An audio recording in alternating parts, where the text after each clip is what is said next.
Determining the optimal ratio between maintenance workers and equipment. Finding the right balance between maintenance workers and equipment is crucial for efficiency and cost control. Too few workers lead to delays, while too many increase labor costs. Key factors to consider. Equipment complexity. Advanced machinery requires specialized skills and more personnel. Operational hours. Facilities running 24/7 need more maintenance coverage. Failure rates. High failure rates demand frequent servicing and more technicians. Automation level. Smart systems reduce manual maintenance needs. Best practices for optimization.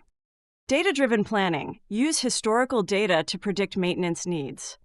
Preventive maintenance. A proactive approach minimizes emergency repairs. Cross-training staff. Ensures flexibility and better resource allocation. Striking the right balance improves productivity, reduces downtime, and keeps costs in check.